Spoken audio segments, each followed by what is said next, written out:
यहाँ से स्टार्ट करेंगे PT 365 जो हमारी यहाँ पर पर्यावरण की, ठीक है, जो हमारी इन्वायरमेंट की PT 365 है, इसका पार्ट 4 डिस्कस करेंगे, ठीक है, पार्ट 4। और हमारा जो टॉपिक रहेगा वो भी आपका 4 रहेगा, ठीक है, टॉपिक नंबर भी आपका 4 है।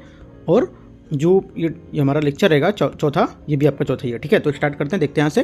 देखो पहला, दूसरा, तीसरा ये मैंने आपको कराए थे, राइट। और जो यहाँ से चौथा रहता है, यहाँ से देखते हैं, ये वायु प्रदूषण मैंने आज कराया था, ठीक है। तो और देखते हैं चौथा नंबर, ये संधारणी विकास, ये हमारा चौथा रहेगा। यहाँ से स्टार्ट करेंगे और जितना भी चौथा हमारे के टॉपिक हैं पूरे चौथे को आज यहाँ पर कवर कर लेंगे, ठीक है। उसके बाद फिर स्टार्ट करेंगे पाँचवां टॉपिक, फिर उसके बाद करेंगे छठा, ठीक है। तो इस टाइप से टोटल 6 पार्ट में इसको कोशिश करेंगे पूरी कवर कर देंगे मैगजीन, ठीक है। तो स्टार्ट करते हैं, संधारणी विकास को यहाँ से देखते हैं। यहाँ से संधारणी विकास जिसको बोलते हैं सस्टेनेबल डेवलपमेंट, यहाँ पर ये है, ठीक है। सस्टेनेबल डेवलपमेंट हमारा इंडिया है 2023-24, इसको लेके यहाँ पर इंडेक्स जारी किया गया था। नीति आयोग ने SDG इंडिया इंडेक्स 2023-24 जारी किया है। आपसे बोलेगा जो हमारा नीति आयोग, जो हमारा SDG है कौन जारी करता है, ये हमारा नीति आयोग जारी करता है, ठीक है। स्टार्टिंग करते ही मैंने पहला बार क्वेश्चन आपको बना दिया, यहाँ से क्या क्वेश्चन है। आगे सतत विकास लक्ष्य जो है इंडिया इंडेक्स के बारे में, यहाँ पर यह रिपोर्ट का चौथा संस्करण है, ठीक है। SDG इंडिया इंडेक्स जो हमारा है 2023-24 कुल 13 संकेतकों को सभी राज्यों और केंद्र शासित प्रदेशों की राष्ट्रीय प्रगति को मापता है और ट्रैक करता है कि ये हमारे जो हैं संकेतक केंद्रीय सांख्यिकी और हमारे कार्यक्रम मंत्रालय है जो इसके राष्ट्रीय जो हमारे संकेतक फ्रेमवर्क का अनुरूप होता है, ठीक है। इन्हें 0 से 100 के स्कोर के बीच यहाँ पर क्या है किया जाता है, स्कोर देते हैं, ठीक है। और 100 के स्कोर का अर्थ होता है कि राज्य के शासित प्रदेश 2030 के लिए निर्धारित सतत विकास का लक्ष्य यहाँ पर हासिल कर लिए हैं, ठीक है। तो यहाँ पर हमारा 100 का स्कोर ये मानता है, राइट। अगला है राज्यों को उनके स्कोर के आधार पर यहाँ पर श्रेणियों में बांटा जाता है, इनकी श्रेणी के हिसाब से बांटा गया है, ठीक है। जैसा कि अचीवर 100 और रन आपको जो फ्रंट रनर रहेगा ये 65 से 99 के बीच रहेगा इसका, ठीक है। और परफॉर्मर ये हमारा रहेगा 50 से 64 और हमारा जो एक्सपीरियंस रहेगा ये आपका 0 से 49 के बीच रहेगा, ठीक है। सूचकांक 2023-24 के मुख्य बिंदु एक नजर देख सकते हैं इसमें। ये बोला है भारत का समग्र स्कोर 2021 जो है 20-21 के जो 66 से बढ़कर कितना हो गया, 71 हो गया है 23-24 में, ठीक है। ये आगे सभी राज्यों ने समग्र स्कोर को सुधार दिखाया है। शीर्ष राज्य उत्तराखंड, केरल में प्रत्येक का स्कोर 79 है, ठीक है। शीर्ष के शासित प्रदेश हमारा चंडीगढ़, ठीक है। आपसे क्वेश्चन बोलेगा निम्नलिखित कथनों पर विचार करना है सस्टेनेबल डेवलपमेंट गोल के बारे में। पहला स्टेटमेंट है जिसमें भारत का स्कोर अभी पहले की तुलना में बढ़ा है, लेकिन जो इसकी स्थिति है उसमें खराब दिखाया गया, मतलब इसकी स्थिति काफ़ी पहले से खराब हुई है, ठीक है। तो क्या होगा, पहला स्टेटमेंट हमारा से गलत हो जाएगा क्योंकि इसकी स्थिति हमारी अच्छी हुई है, अचीवर होता है, ठीक है। पहले क्या था 66 था, 66 से 71 हो गया, तो मतलब यह और आगे बढ़ रहा है। और आगे बढ़ने का मतलब क्या है, अगर 100 तक पहुंचेगा तो हमारा अचीवर मतलब अच्छा आएगा, ठीक है। तो हमारा क्या होगा, इसकी जो स्थिति है ये अच्छी हो रही है, खराब नहीं हुई है।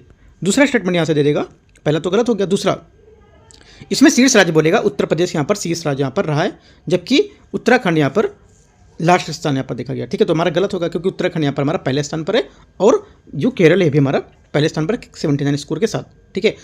तो ये 2 स्टेटमेंट आपसे यहाँ से पूछ सकता है। आगे देखते हैं और क्या यहाँ से पूछ सकता है क्वेश्चन। अगला है जो हमारा SDG से संबंधित कुछ अन्य रिपोर्ट हैं, जैसे कि SDG NIF रिपोर्ट है, प्रगति रिपोर्ट, ठीक है। ये सतत विकास लक्ष्य राष्ट्रीय जो संकेतक फ्रेमवर्क है इसका विकास सांख्यिकी और कार्यक्रम मंत्रालय के तहत यहाँ पर किया जाता है, ठीक है।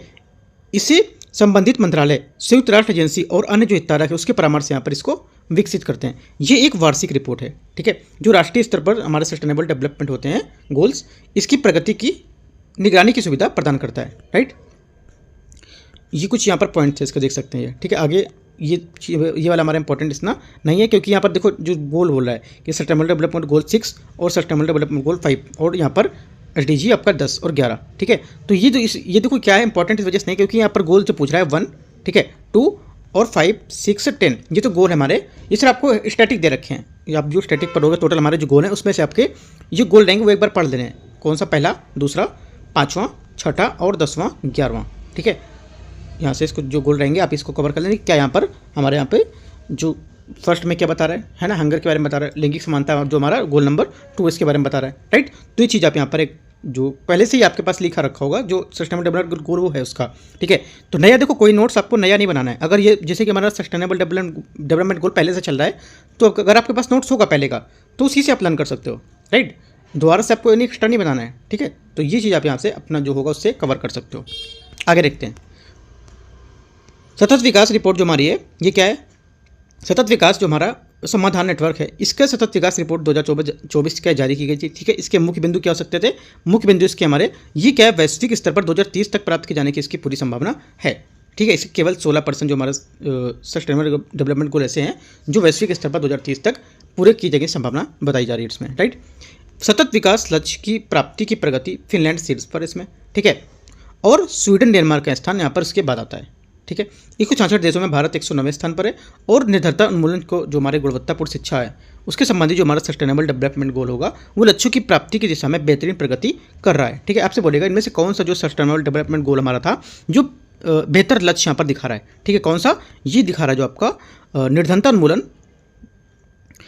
उन्मूलन और गुणवत्तापूर्ण जो शिक्षा इसको लेकर जो लक्ष्य है ये दिशा में हमारा प्रगति की ओर है। ठीक है, ये काफ़ी ज़्यादा यहाँ पर उन्नति कर रहे हैं ये वाला गोल, तो ये आपको ये याद रखना है।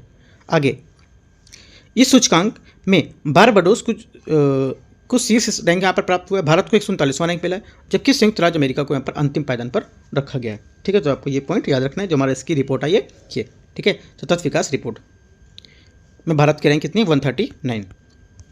आगे देखते हैं सतत विकास लक्ष्य जो हमारा SDG है इसकी रिपोर्ट 2024, इसमें जारी करता संयुक्त राष्ट्र आर्थिक और सामाजिक मामलों का विभाग जो हमारा था UNDES है, ये आपको जारी करता है। ठीक है, इसके मुख्य बिंदु क्या है, 2030 तक 17% जो हमारे SDG है इसको प्राप्त किए जाने की संभावना है। ठीक है, और देखो संभावना है यहाँ पे प्राप्त, यानी कि प्राप्त किए जा सकते हैं। ठीक है, इसकी संभावना बताई जा रही है। SDG को प्राप्त करने वाली सकारात्मक जो हमारे यहाँ पर प्रगति हो क्या होंगी, एक तो देखो सकारात्मक प्रगति हमारी क्या होगी, जो हमारे SDG 3 इसमें मात्र जो मृत्यु दर है उसमें गिरावट देखी गई है। 4 में क्या है, उच्चतम जो हमारे माध्यमिक शिक्षा इसको सकल नामांकन यहाँ पर अनुपात में वृद्धि देखी गई है। ठीक है, SDG 7 में स्थापित जो हमारे नवीकरणीय ऊर्जा उत्पादन उसमें क्षमता यहाँ लगातार यहाँ वृद्धि देखी गई है। ठीक है, SDG 9 इसको लेकर यहाँ पर पेटेंट की संख्या में वृद्धि है। तो ये 4 आपको यहाँ से कवर करने हैं। ठीक है, पहले भी आपके पास होंगे, मैं फिर से बोलता हूँ कि पहले भी आपके पास SDG होंगे, तो उसके अकॉर्डिंग आप वहाँ पर हाईलाइट इसको कर सकते हो जो से भी यहाँ पर न्यूज़ में दिखा रहे हो। ठीक है, नया कुछ यहाँ पे नोट्स नहीं बनाना है आपको, राइट। आगे देखते हैं, जो पहले का है उसी में आप अपने पास इनको हाईलाइट कर लो, नहीं है तो आपको बनाना पड़ेगा। वैसे अगर एग्ज़ाम दे रहे हो तो वैसे होना चाहिए, अगर लास्ट एग्ज़ाम दिया या फिर पहली बार दे रहे हो तो भी आपके पास जो SDG है काफ़ी पहले पढ़ लेना चाहिए था। अगर आपके पास नहीं है तो आप बना सकते हो यहाँ से। आगे देखते हैं चिपको आंदोलन। ठीक है, 2023 में चिपको आंदोलन की 50वीं वर्षगांठ यहाँ पर मनाई गई थी। ठीक है, तो देखते हैं इसको लेकर यहाँ पर हमारा क्वेश्चन है, चिपको आंदोलन की कटाई, जो वनों की कटाई के खिलाफ एक अहिंसक प्रतिरोध था, वह आंदोलन उत्तराखंड के चमोली जिले में रेनी गांव से शुरू हुआ था। ठीक है, आंदोलन की उत्पत्ति मूलतः चिपको जो आंदोलन उसकी शुरुआत 18वीं शताब्दी में राजस्थान के बिश्नोई समुदाय द्वारा पर ये पवित्र वृक्षों की रक्षा के लिए यहाँ पर की गई थी। ठीक है, पवित्र वृक्षों की रक्षा के लिए ये क्वेश्चन मैंने जो अभी कराया हुआ है शायद दृष्टि का था या फिर अब का जो आपका टेस्ट है फोरम IAS का, उसमें मैंने क्वेश्चन ही कराया हुआ है। ठीक है, तो इस वजह से कह रहा हूँ जो टेस्ट है वो भी सॉल्व करते रहो और PT भी लगाते रहो, तो क्या है आपका काफ़ी चीज़ें कवर हो जाएंगी यहाँ से। ठीक है, जो छूट रही होंगी वो, तो क्या ये मैंने आपको कराया हुआ, आप कवर कर सकते हो वहाँ से भी। ठीक है, वहाँ पर क्या आंदोलन का नेतृत्व अमृता देवी जोधपुर के तत्कालीन राजा आदेश के विरुद्ध यहाँ पर किया था। ठीक है, इस आंदोलन के परिणाम स्वरूप एक शाही आदेश पारित किया था जिसमें सभी बिश्नोई समुदाय के गाँव में पेड़ काटने पर यहाँ पर प्रतिबंध लगा दिया गया था। ठीक है, आपसे समाज के बारे में पूछ सकते हैं कौन सा समुदाय था वो। ठीक है, बिश्नोई समुदाय था, ऐसा कुछ करके क्वेश्चन पूछा था वहाँ पर। ठीक है, तो मैंने वो समझाया भी अच्छे से उसको। आगे आंदोलन के नेता और कार्यकर्ता, इस आंदोलन के प्रमुख रूप से ग्रामीण महिलाएं ने अपने निर्वाह के साधनों और समुदाय की रक्षा के लिए भागीदारी यहाँ पर की थी इसमें। ठीक है, और प्रमुख नेतृत्वकर्ता कौन था इसका, सुंदरलाल जहाँ पर जो बहुगुण है, चंदी प्रसाद भट्ट और गौरव देवी आदि यहाँ पर इसके नेतृत्वकर्ता थे। इको फेमिनिज्म ये दार्शनिक और राजनीतिक आंदोलन का एक रूप है जिसमें पारिस्थितिक मुद्दों और अन्य जो उनके समाधान है उसमें महिलाओं की भूमिका के महत्व को यहाँ पर उजागर किया गया है। ठीक है, ये इतना कुछ खास नहीं है। आगे देखते हैं अन्य प्रमुख पर्यावरण के आंदोलन कौन कौन से। एक तो हमारा साइलेंट वैली मूवमेंट 1973 में, यह आंदोलन केरल के पलक्कड़ जिले के कुंथीपुड़ा नदी बनने वाली एक जल विद्युत परियोजना का विरोध में क्या है ये चलाया गया था। ठीक है, अगला अपिक्को आंदोलन, ये क्या है, यह आंदोलन कर्नाटक में पांडुरंग हेगड़े के नेतृत्व में चलाया गया था। तीसरा नर्मदा बचाओ आंदोलन, इसका नेतृत्व पर्यावरण कार्यकर्ता मेघा पाटकर ने नर्मदा के बड़े बांध को लेकर यहाँ पर इसके खिलाफ चलाया था ये। ठीक है, अन्य महत्वपूर्ण हमारे पर्यावरण आंदोलन जिसका कि चिल्का बचाओ आंदोलन, काशीपुर में बॉक्साइट खनन के लिए यहाँ पर खिलाफ जो आंदोलन था ये, तो ये सब आंदोलन जो हमारे हैं ये सब पर्यावरण संबंधी आंदोलन है। ठीक है, एक बार आपको पढ़ लेना है। यहाँ से 4.3 नंबर टॉपिक है, इसे हम बोल रहे हैं पर्यावरण आर्थिक लेखांकन प्रणाली। ठीक है, तो यहाँ पर देखो यहाँ पे क्या क्वेश्चन अभी पूछ सकता है और क्या यहाँ पर बन सकता है क्वेश्चन, देखते हैं यहाँ पे देखो सूचकांक और जैव विविधता को लेकर यहाँ पर पूछा गया है। ठीक है, तो इसको देखते हैं। यहाँ पर एनवी स्टेट्स इंडिया 2024 के मुख्य बिंदु पर नजर देखते हैं। भारत एनर्जी ट्रांजिशन में विश्व अग्रणी देश बनकर यहाँ पर उभरा है। ठीक है, वर्ष 2000 से 2023 की अवधि के दौरान कुल संपत्ति जो हमारे संरक्षित क्षेत्र हैं उसकी संख्या में लगभग 72% और क्षेत्रफल में लगभग 16% की क्या है वृद्धि देखी गई है। राइट, 2013 से 21 के दौरान यहाँ पर मैंग्रोव कवर जिसमें 8% यहाँ पर बढ़ा हुआ है। राइट, तो आपको दो यहाँ पर जो डेटा दे रखे हैं, एक ये और एक मैंग्रोव वाला, तो ये दोनों आपको याद रखने हैं। आगे देखते हैं, आगे यहाँ पर है पर्यावरण आर्थिक लेखांकन जो यहाँ पर प्रणाली है। ठीक है, SEE इसके बारे में, ये पर्यावरण आर्थिक जो लेखाएं हैं उसके संकलन के लिए एक सहमत अंतर्राष्ट्रीय फ्रेमवर्क होगा। ठीक है, ये अर्थव्यवस्था और पर्यावरण के बीच एक अंतरक्रिया के साथ साथ पर्यावरणीय परिसंपत्ति उसके स्टॉक पर यहाँ पर उनके जो बदलाव हैं उसका भी यहाँ पर वर्णन करता है। ठीक है, SEE के दो पक्ष हैं, एक तो SEE आपका केंद्रीय फ्रेमवर्क को लेकर, ठीक है, और दूसरा यहाँ पर होगा पारिस्थितिक तंत्र के यहाँ पर लेखांकन। तो हमारे दोनों होंगे, एक तो केंद्रीय फ्रेमवर्क के लिए यहाँ पर होगा, दूसरा आपका होगा यहाँ पर केंद्रीय तंत्र लेखांकन के लिए, पारिस्थितिक तंत्र के लिए उसको। ठीक है, तो दो हमारे यहाँ पर SEE के पक्ष होंगे, जिसमें से हमारा SEEF मतलब जो हमारा केंद्रीय फ्रेमवर्क है ये क्या होगा, ये पर्यावरणीय परिसंपत्ति को अलग अलग जो हमारे संसाधन है उसकी माप करता है तथा ये बताता है कि अर्थव्यवस्था में इनका कैसे यहाँ पर उपयोग किया जा सकता है। ठीक है, जैसे कि लकड़ी, मछली और मृदा, इन सबको यहाँ पर बताएगा कि कैसे आप इनको उपयोग कर सकते हो। ठीक है, अगला SEE जो हमारा EA है, मतलब आपका जो इन्वायरमेंट मतलब जो पारिस्थितिक आपका लेखांकन है उसको, ये पारिस्थितिक तंत्र और जो आर्थिक हमारे मानवीय गतिविधि हैं उनके लेकर यहाँ पर जो प्रदान की जाने वाली सेवाएं उसको माप करता है, जैसे कि वन, नदियाँ, प्रवाल, भित्तियाँ आदि। ठीक है, आपसे पूछ सकता है कि जो हमारा SEE CF है, CF मतलब आप पर हमारा जो ये केंद्रीय फ्रेमवर्क है ये कैसे काम करता है। ठीक है, तो क्या होगा, ये हमारा बोलेगा कि ये बताता है कि अर्थव्यवस्था में कैसे इनको उपयोग किया जाएगा। एग्जाम्पल के लिए लकड़ी को, जल, मछली आदि। ठीक है, तो इस टाइप से आपसे क्वेश्चन बना सकते हैं यहाँ पर। राइट, आगे देखते हैं, आगे है भारत में पर्यावरणीय लेखांकन, सांख्यिकी एवं कार्यक्रम जो हमारा कार्यक्रम कार्यान्वयन मंत्रालय है उसके साथ यहाँ पर सांख्यिकी जो था उसके लिए कार्यालय को लेकर भारत के लिए पर्यावरण सांख्यिकी को राष्ट्रीय जो हमारी संसाधन लेखांकन प्रणाली इसका क्या विकास हो पा गया इसको। ठीक है, ये हमारी जो रहेगी strategy for environmental economic outlook जो हमारा अकाउंट्स इन इंडिया 2022 से 26 यहाँ पर क्या रिपोर्ट जारी की गई है। ठीक है, इसको लेकर भारत में जो हमारे प्राकृतिक पूंजी लेखांकन है और पारिस्थितिक तंत्र की जो सेवा है उसका मूल्यांकन में भी यहाँ पर भाग लिया जाएगा। ठीक है, तो ये चीज़ आपसे कुछ नहीं पूछेगा इतना। ठीक है, आगे देखते हैं, आगे यहाँ पर आगे पूछा है, सुर्खियों में यहाँ पर कुछ दे रखा है तो इसको देखते हैं। सकल पर्यावरण उत्पाद सूचकांक यहाँ पर है, उत्तराखंड सकल पर्यावरण उत्पाद सूचकांक में क्या है, शुरू करने वाला देश का पहला राज्य बन गया। ठीक है, सकल पर्यावरण उत्पाद सूचकांक के बारे में, ये मानवीय उपायों की वजह से होने वाले जो हमारे पारिस्थितिक विकास हैं इसके मूल्यांकन का एक नया तरीका है। ठीक है, जिसमें GEPI के 4 पिलर्स यहाँ पर शामिल होंगे। GEPI मतलब आपका जो सकल पर्यावरण उत्पादन सूचकांक है इसके 4 यहाँ पर पिलर्स होंगे, एक तो वायु, ठीक है, दूसरा मृदा, तीसरा पेड़, चौथा जल। तो यहाँ पर 4 यहाँ पर पिलर्स होंगे। ठीक है, ये मूल्यांकन का तरीका कैसे होगा, GP जो है इसका वायु हमारा GEPI सूचकांक प्लस जल जो हमारा GEPI सूचकांक रहेगा, और मृदा, ठीक है, मृदा का हमारा GEPI सूचकांक है, और वन का जो हमारा GEPI सूचकांक है ये, इसके तरीके यहाँ पर क्या होंगे, मूल्यांकन के ये तरीके होंगे इसके। ठीक है, इसका महत्व क्या होगा, मूल्यांकन आपसे तो नहीं पूछेगा लेकिन इसका महत्व पूछ सकता है। ये पूछ सकता है कि जो हमारे GEPI है इससे क्या महत्व है, ये हमारे पारिस्थितिक तंत्र और जो हमारे प्राकृतिक संसाधन हैं उसमें मानवीय गतिविधियों के दबाव और उनके प्रभाव का आकलन करने के लिए मदद करता है। ठीक है, ये अर्थव्यवस्था और समग्र कल्याण में प्राकृतिक परिस्थिति जो होती है उसमें जो तंत्र है उसका यहाँ पर योगदान की गणना भी करता है। ठीक है, तो हमारा ये जो है GEPI का महत्व पूछ सकता है आपसे, और कितने पिलर्स हैं ये पूछ सकता है, और जो मैंने ऊपर आपको बताया था 2 पॉइंट वो आपसे यहाँ पर क्वेश्चन कर सकता है। ठीक है, तो 4 पॉइंट आपको यहाँ से कवर करने हैं। आगे 4.4 वैकल्पिक ईंधन ऊर्जा और ऊर्जा दक्षता। ठीक है, इसमें यहाँ से कैसे क्वेश्चन आएगा इसको देखते हैं। भारत में नवीकरणीय जो ऊर्जा है उसको लेकर, तो भारत में नवीकरणीय ऊर्जा की यहाँ पर वर्तमान स्थिति कैसी है और भारत ने नवीकरणीय ऊर्जा को बढ़ावा देने के लिए उठाए गए कदम क्या क्या यहाँ पर। ठीक है, तो ये देखते हैं। कुल स्थापित उत्पादन क्षमता में नवीकरणीय जो ऊर्जा स्रोत है उसमें जल विद्युत सहित यहाँ पर हिस्सेदारी कितनी है, 45%, जो नवंबर 2023 के डेटा यहाँ पर बता रही है। ठीक है, हमारे जो स्रोत हैं यहाँ पर स्रोतवार हिस्सेदारी घटते क्रम में, एक तो सौर ऊर्जा में कितना है 20.6%, पवन ऊर्जा में 10.5% और जल विद्युत में हमारा 10.3% यहाँ पर दिखाई गई है। ठीक है, तो ये आपको याद रखना है, जो हमारे जो घटते क्रम में दिखा रहा है, बढ़ते से घटते में दिखा रहा है, ये हमारी जो वर्तमान नवीकरणीय ऊर्जा की स्थिति है। ठीक है, तो आप कम से कम आपको 3 से 4 याद करना, जैसे कि आपका सौर ऊर्जा, पवन ऊर्जा और जल विद्युत ऊर्जा। ठीक है, तो आप ये 3 आप कम से कम याद कर सकते हो इसके। राइट, आगे क्या यहाँ पर भारत में नवीकरणीय ऊर्जा को बढ़ावा देने के लिए उठाए गए कुछ कदम है, जैसे कि आपका नेशनल ग्रीन हाइड्रोजन मिशन यहाँ पर स्टार्ट किया गया था। इस मिशन का लक्ष्य कितना है, 2030 तक है इसका लक्ष्य। ठीक है, और उच्च दक्षता वाले जो हमारे PV मॉड्यूल यहाँ पर जो राष्ट्रीय कार्यक्रम है, ये भी यहाँ पर क्या है स्टार्ट किए गए, ठीक है, योजना स्टार्ट की गई। पीएम कुसुम योजना स्टार्ट की गई और पीएम सूर्य घर मुफ्त बिजली योजना ये भी यहाँ पर स्टार्ट की गई है, ठीक है। 2027 तक क्या है, इसमें 1 करोड़ जो घर है उसमें स्टॉप सोलर यहाँ पर प्लांट्स को लगाना, राइट। आगे है सौर पार्क योजना। इसका उद्देश्य होगा कि सौर पार्क जो हमारे ऊर्जा डेवलप उसको सभी कानून को लेकर मंजूरी और प्लग एंड प्ले जो मॉडल है वो यहाँ पर प्रदान करना, ठीक है। हरित ऊर्जा गलियारा जो परियोजना है ये क्या है, नवीकरणीय ऊर्जा को उत्पादन करने के लिए स्थल से यहाँ पर खपत स्थल तक पहुँचने के यहाँ पर सुगम बनाने और यहाँ पर भविष्य में जो आवश्यकता है उसको यहाँ पर ग्रिड को पूरा कर देने के लिए शुरू की गई थी हरित ऊर्जा गलियारा परियोजना, ठीक है। तो ये कुछ हमारे परियोजनाएं योजना जी है जो भारत में नवीकरणीय ऊर्जा को बढ़ावा देने के लिए उठाए गए कुछ कदम हैं, ठीक है।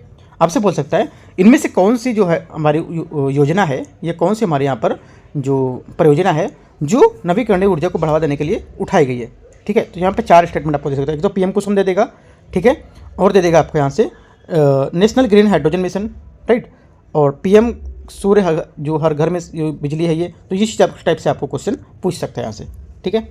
आगे देखते हैं, आगे यहाँ से हमारा वैश्विक स्तर पर हमारी क्या यहाँ पर भारत की स्थिति है। भारत नवीकरणीय ऊर्जा की क्षमता के मामले में विश्व में 4थे स्थान पर है, ठीक है। भारत की जो यहाँ पर पवन ऊर्जा जो हमारी स्थापित क्षमता के मामले में ये विश्व के 4थे स्थान पर था, ठीक है, 4थे स्थान पर है। और भारत जो 2023 में जापान को पीछे छोड़ते हुए तीसरा सबसे बड़ा सौर ऊर्जा उत्पादक देश बन गया है, ठीक। ग्लोबल हमारे जो इलेक्ट्रिसिटी रिव्यू 2024 रिपोर्ट था उसमें यहाँ पर बताया गया है। तो ये डेटा जो हमारा काफ़ी इंपॉर्टेंट है, ये डेटा आपको लिख लेना क्योंकि स्टेटमेंट में क्वेश्चन यहाँ से पूछ सकता है आपको, ठीक है, इस डेटा पर लेके। आगे देखते हैं भारत द्वारा निर्धारित नवीकरणीय ऊर्जा का लक्ष्य क्या है। देखो यहाँ पर जो हमारा इसका लक्ष्य है, ये भारत ने 2030 तक गैर जीवाश्म ईंधन स्रोत से ऊर्जा क्षमता को 500 गीगावाट तक पहुंचाने का यहाँ पर लक्ष्य रखा है, ठीक है। इसके अलावा 2030 तक ऊर्जा आवश्यकताओं को कम से कम आधा हिस्सा नवीकरणीय ऊर्जा के माध्यम से पूरा करने का यहाँ पर भी लक्ष्य रखा है, ठीक है। तो ये हमारे यहाँ पर कुछ इसके जो भारत के जो निर्धारित हमारे नवीकरणीय ऊर्जा के लक्ष्य है वो ये बताए गए हैं दोनों पॉइंट। आगे देखते हैं जस्ट एनर्जी ट्रांजिशन, ये क्या है। ये COP29 में जस्ट एनर्जी ट्रांजिशन इस पर जोर दिया गया था, ठीक है। तो इसको लेकर यहाँ पर द्विवर्षीय जो आपकी वार्षिक उच्च स्तरीय मंत्री जो सम्मेलन थी, ये गोलमेज सम्मेलन यहाँ पर स्टार्ट किया गया था, ठीक है। तो देखते हैं हमारे लिए क्या इंपॉर्टेंट है इसका हमारे लिए इंपॉर्टेंट होगा जो एक तो बोला है अंतर्राष्ट्रीय श्रम संगठन, ठीक है, ये हमारा ILO हमारा जो इंटरनेशनल लेबर ऑर्गेनाइजेशन होता है, इसके अनुसार जस्ट ट्रांजिशन का अर्थ क्या होता है। ये हमारा अर्थव्यवस्था को एक तरीके से हरित बनाना जो सभी के लिए निष्पक्ष और समावेशी गरिमा को रोजगार अवसर प्रदान करें, ठीक है, और किसी को भी पीछे ना छोड़े, राइट। इसमें यह सुनिश्चित किया जा सकता है कि लोगों को जस्ट ट्रांजिशन का भी यहाँ पर लाभ और रोजगार अच्छे से अवसर मिलता रहे, ठीक है। तो हमारा ये जो डेफिनेशन है जस्ट हमारी ट्रांजिशन के बारे में, ये एक तरह से बात बता रहा है इसकी, ठीक है। इसे स्कॉटलैंड में संयुक्त राष्ट्र जलवायु परिवर्तन सम्मेलन जो हमारा COP26 है, इसमें सहमत जस्ट ट्रांजिशन घोषणा पत्र द्वारा यहाँ पर मान्यता दी गई है इसके लिए, ठीक है। इसके प्रमुख हमारे घटक में शामिल है कौन कौन से। इसके तो हमारा होगा समानता, इसमें क्या विशेष रूप से जीवाश्म ईंधन और अन्य जो हमारे उच्च कार्बन उत्सर्जन वाले जो उद्योग हैं उस पर निर्भर श्रमिक के समुदाय के यहाँ पर अधिकार को लेकर आजीविका की रक्षा करना शामिल है, ठीक है, समानता में। और यहाँ पर समावेशन में क्या होगा, ये सुनिश्चित करना कि निर्णय लेने के लिए कि सभी संबंधित हितधारक जैसे कि श्रमिक, सरकारें, उद्योग, नागरिक और समाज ये सब यहाँ पर क्या शामिल हों उसमें, ठीक है। ये हमारी समावेशन में आ जाएगा। यहाँ से देखो जो हमारा बोला है स्कॉटलैंड COP26, ये आपसे क्वेश्चन इससे स्टेटमेंट बना सकते हैं, क्वेश्चन को लेकर यहाँ पर स्टेटमेंट पूछ सकता है। जस्ट ट्रांजिशन घोषणा पत्र क्या है ये, ठीक है, जस्ट ट्रांजिशन जो घोषणा पत्र है क्या है। अगला यहाँ पर दे रखा है संधारणीयता, ठीक है, संधारणीयता से लेकर क्वेश्चन नहीं पूछेगा, ठीक है, इसको हटाते हैं। समावेशन तक हमारा यहाँ पर सही था, इंपॉर्टेंट था। आगे देखते हैं, आगे यहाँ से UNFCCC की जो हमारी चर्चा है उस पर जस्ट ट्रांजिशन का विकास क्रम ये क्या होगा। देखो पेरिस समझौते की प्रस्तावना में स्पष्ट रूप से उल्लेख किया गया कि जो कार्यबल है इसके लिए जस्ट ट्रांजिशन और गुणवत्तापूर्ण नौकरी का सृजन की अनिवार्यता होनी चाहिए, ठीक है। और अगला भारत जैसे जो देश है इसमें जस्ट ट्रांजिशन को अपनाने हेतु जो पर्याप्त वित्तीय सहायता है उसकी आवश्यकता पर प्रकाश डाला जाए। और दक्षिण अफ्रीका में जस्ट एनर्जी जो ट्रांजिशन उसकी पार्टनरशिप पर यहाँ पर घोषणा की है, ठीक है। जस्ट ट्रांजिशन वर्क प्रोग्राम ये क्या होगा, ये क्या है, ये JTWP, ठीक है, इसके तौर पर और तरीके के जो हमारे उद्देश्य हैं उसको परिभाषित किया गया है और उन्हें अपनाया गया है। इस प्रोग्राम के तहत पहली वार्ता यहाँ पर संपन्न हुई है, ठीक है। कुछ इतना खास नहीं है क्योंकि पेपर में आपसे जो रहेगा इसको लेके आपसे क्वेश्चन नहीं पूछेगा यहाँ से, ठीक है। तो इस टॉपिक को हटाते हैं, ठीक है। मैंने पढ़ के पूरा देखा इस वजह से कि कुछ अगर पॉइंट यहाँ पे इंपॉर्टेंट होता आपको तो मैं एक भी पॉइंट अगर होता तो मैं आपको यहाँ से दिखाता निकाल के, ठीक है। तो कोई पॉइंट यहाँ पे इसका इंपॉर्टेंट नहीं है, ठीक है। आगे देखते हैं, आगे हमारा यहाँ से COP21 2015 पेरिस, ठीक है, कॉप 24 2018 कैटोविस, और यहाँ पर कॉप 26 ग्लासगो जो था यहाँ पर, ठीक है, कॉप 27 2022 शर्म अल शेख, 23 यहाँ पर क्या होगा दुबई में, ठीक है। और उसके बाद जो हमारा ये जो जस्ट ट्रांजिशन फ्रेमवर्क शुरुआत जो प्रोग्राम था, इसकी शुरुआत यहाँ पर 27 यहाँ पर ये की गई थी, ठीक है। और यहाँ पर जो हमारा सॉलिडेरिटी आपका जस्ट ट्रांजिशन पत्र था, इस पर हमारा जो घोषणा पत्र था, इस पर यहाँ पर अपनाया गया था कब 2018 में कॉप 24 में, ठीक है। यहाँ पर ये देख सकते हो ये, ठीक है, ऐसा दे रखा है। तो ये आपसे इतना पूछ सकता है जो हमारा कॉप 24 को लेके ये, और कॉप 27 को लेके जो हमारा जस्ट ट्रांजिशन वर्क प्रोग्राम शुरुआत हुई थी इसको लेके, ठीक है। स्टेटमेंट पूछ सकता है, जस्ट इसका अपोजिट बता सकता है कि ये था कॉप 24 में और ये इसको बोल देगा कॉप 27 में, ठीक है। तो ये आपको ये चीज़ आपको क्लियर याद कर लेना है। आगे देखते हैं, जस्ट ट्रांजिशन के लिए उठाए गए कुछ कदम है, ठीक है। तो इसमें जस्ट एनर्जी जो हमारे ट्रांजिशन पार्टनरशिप है, इसको लेके UNFCCC के थे जो हमारे कॉप 26 में यहाँ पर लॉन्च किए गए, जैसे मैंने आपको बताया था ऊपर, ठीक है। ILO जो हमारा इंटरनेशनल लेबर ऑर्गेनाइजेशन है, उसके जस्ट जो हमारे ट्रांजिशन दिशा निर्देश, ये सभी के लिए पारंपरिक रूप से संधारणी अर्थव्यवस्था की ओर से यहाँ पर जस्ट ट्रांजिशन के लिए दिशा निर्देश जारी करता है, और इन्हें 2015 में सरकारों द्वारा नियोक्ताओं और श्रमिकों संगठन के प्रतिनिधियों यहाँ पर द्वारा अपनाया गया था, ठीक है। जस्ट ट्रांजिशन फॉर ऑल जो पहले ये विश्व बैंक द्वारा शुरू की गई है, ये हमारा थोड़ा सा इंपॉर्टेंट है, याद रखना है, ठीक है। नवीकरणीय ऊर्जा और जो हमारे प्रौद्योगिकी उसकी कार्रवाई प्लेटफॉर्म के संयुक्त हमारे जो कार्य समूह की पहली बैठक भारत और संयुक्त राज्य अमेरिका द्वारा हमारे जो प्रतिनिधि थे उनके बीच यहाँ पर आयोजित की गई थी, ठीक है। आगे देखते हैं, और संबंधित कुछ सुर्खियाँ बोला एनर्जी ट्रांजिशन जो हमारा ETI है इंडेक्स, इसमें विश्व आर्थिक मंच ने फोस्टिंग इफेक्टिव एनर्जी ट्रांजिशन 2024 का रिपोर्ट यहाँ पर जारी की है। ये रिपोर्ट एनर्जी ट्रांजिशन इंडेक्स पर आधारित होगी, ठीक है। ये 120 देशों का मूल्यांकन करेगी, 120 देशों की ऊर्जा प्रणाली की प्रदर्शन और सुरक्षित संधारणी एवं समावेशी ऊर्जा जो प्रणाली है उसको अपनाने की जो उनकी तैयारी है उसका मूल्यांकन करता है। ये एनर्जी ट्रांजिशन से आशय जो जीवाश्म ईंधन की जगह नवीकरणीय ऊर्जा स्रोतों को अपनाने से है, इससे कार्बन डाइऑक्साइड CO2 को उत्सर्जन से यहाँ पर कम किया जा सकेगा, ठीक है। तो हमारा आंसर जो यहाँ पर हमारा जो दे रखा है ये टॉपिक ये हमारा पूरा होता है यहाँ से, ठीक है। आगे देखते हैं, आपसे क्वेश्चन पूछ सकता है एनर्जी ट्रांजिशन जीवाश्म में उससे क्या आशय है, ठीक है। तो क्या है ये हमारा जो जीवाश्म ईंधन इसकी जगह नवीकरणीय ऊर्जा का स्रोत को अपनाने का यहाँ पर होता है, ठीक है, इससे अपनाने से है, ठीक है। और कार्बन डाइऑक्साइड CO2 उत्सर्जन को कम किया जा सकता है इससे, राइट। आपसे क्वेश्चन पूछ लेगा अभी ऐसे करके ये CO2 जो है कार्बन डाइऑक्साइड उत्सर्जन को कम करने के लिए क्या क्या किया जा सकता है। एक तो ऑप्शन दे देगा क्या यहाँ पर जो एनर्जी ट्रांजिशन है जीवाश्म ईंधन वो यहाँ पर यूज कर सकते हैं, है ना, या और भी यहाँ पर कुछ दे देगा आपको, तो एक पॉइंट यहाँ पे आपको शामिल कर सकता है स्टेटमेंट में। अगला हमारा यहाँ से रिपोर्ट के मुख्य बिंदु पर एक नज़र, एनर्जी ट्रांजिशन हमारा इंडेक्स है, ये भारत 63वें स्थान पर है, 2023 में 67 स्थान पर यहाँ पर था, ठीक है।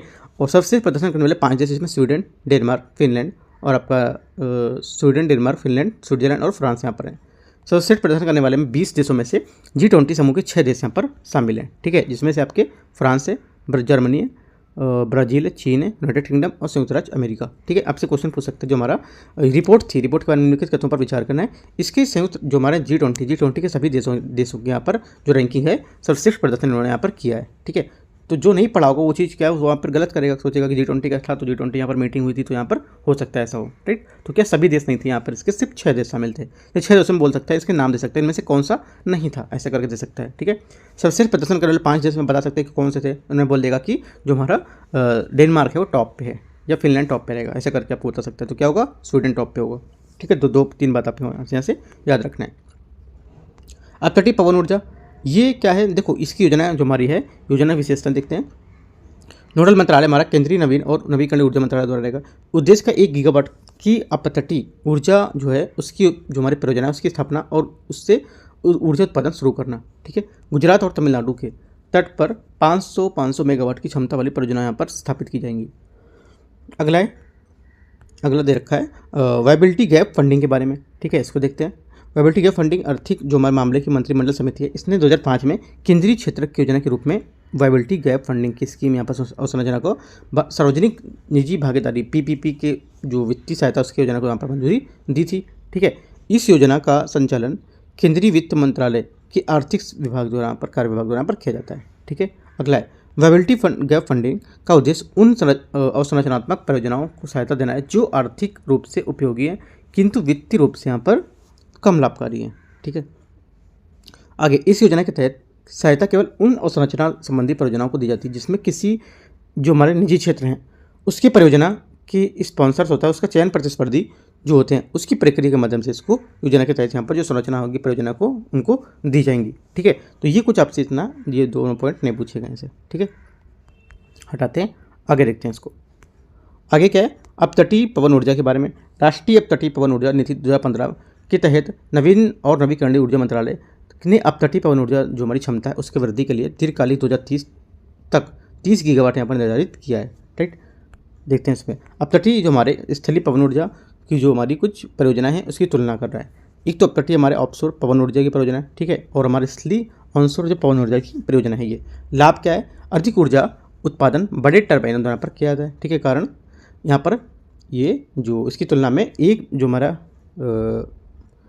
मेगावाट है, ठीक है, उससे अधिक यहाँ पर ऊर्जा खत्म करेंगे। राइट, आगे अधिक किफ़ायती होगा क्योंकि ऑफशोर पवन ऊर्जा की तुलना में किफ़ायती होती है। ठीक है, इसे कम समय में और कम खर्चे में स्थापित किया जा सकता है। किसको, जो हमारे स्थलीय या ऑनशोर पवन ऊर्जा परियोजना है इसको। ठीक है, और अपतटीय वाले को यहाँ पर जो चलना है इसकी समुद्र के चलने वाले पवनों को अधिक प्रबल और एक ही दिशा में बहती हैं ये। ठीक है, और ये कम बाधाएं उत्पन्न करती हैं, कम चिंता उत्पन्न करती हैं। जमीन और पर शहरों की जो भूमि है उसको उपयोग को लेकर यहाँ पर टरबाइन ध्वनि प्रदूषण की वजह से यहाँ पर पर्यावरणीय चिंताएं उत्पन्न हो सकती हैं। ठीक है, यहाँ पे क्या है, यहाँ पे ऐसा कुछ नहीं था।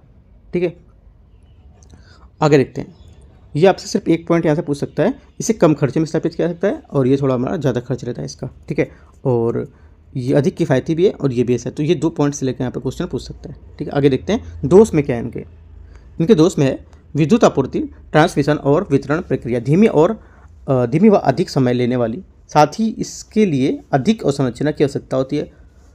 इस तरह इनके रखरखाव की लागत अधिक हो जाती है। ठीक है, ये दोष है इनका। ध्वनि में क्या होगा, इसमें ध्वनि प्रदूषण के कारण क्या स्थानीय लोगों को असुविधा हो सकती है।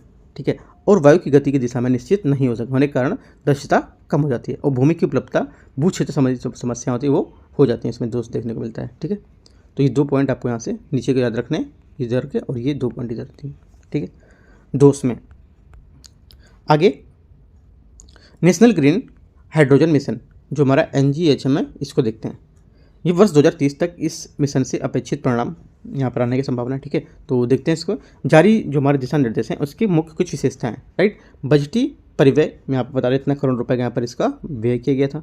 ठीक है, उद्देश्य के ग्रीन हाइड्रोजन को इसके डेरिवेटिव्स के मूल श्रृंखला के रूप में घटकों के रूप में जो प्रौद्योगिकी है उसकी प्रक्रिया में मौजूद जो परीक्षण है उसकी सुविधाओं का अंतर्गत कमी की पहचान करना। National institute of solar energy द्वारा योजना कार्यान्वयन की एजेंसी होगी। ठीक है, और कार्यान्वयन में हमारी जो कार्यान्वयन होगा उसकी पद्धति क्या होगी, SIA की परीक्षण की सुविधाओं की पहचान करेगी, है ना, और ये इसकी स्थापना के लिए एक नवीकरणीय ऊर्जा मंत्रालय के परामर्श से प्रस्ताव आमंत्रित करेगी इसको। ठीक है, परियोजनाओं का मूल्यांकन समिति होगी, इसमें प्रस्ताव का मूल्यांकन किया जाएगा और चयनित एजेंसी क्या करेंगे, इनको मंजूरी देने के लिए PAC जो हमारी कमेटी होती है इसको लेकर ये MNRE सिफारिश यहाँ पर की जाएगी इसकी। ठीक है, आगे ये तो कुछ इतना इंपॉर्टेंट खास नहीं है। ठीक है, आगे देखते हैं।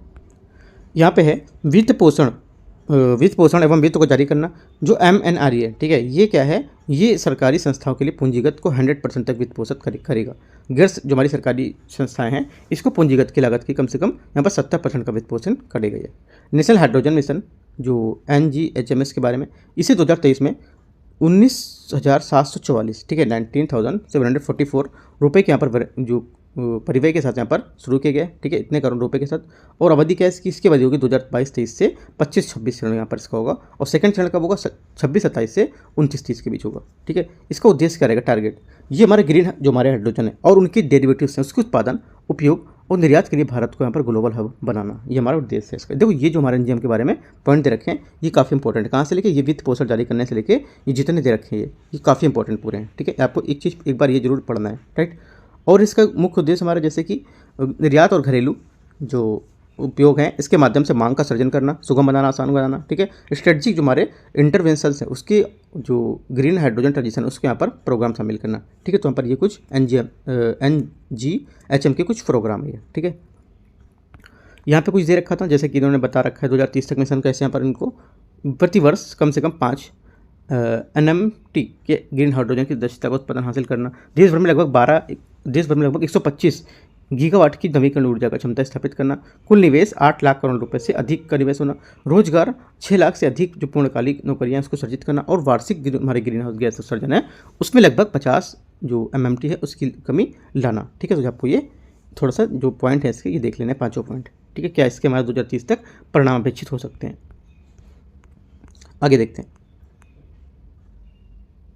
आगे हमारा है ग्रीन हाइड्रोजन का हब विकास। उदाहरण के लिए इस संबंध में 3 पत्तनों को यहाँ पर पहचान की गई। एक तो दीनदयाल कांडला पोर्ट गुजरात, ठीक है, और पारादीप महाराजो पोर्ट ओडिशा, और वियो जो चिदम्बनार है ये तूतीकोरिन तमिलनाडु में। ठीक है, तो हमारे 3 पोर्ट यहाँ पर जो ग्रीन हाइड्रोजन हब के लिए यहाँ पर इनकी पहचान की गई है। ठीक है, NGHM के उठाए गए यहाँ पर प्रारंभिक कदम क्या हो सकते हैं।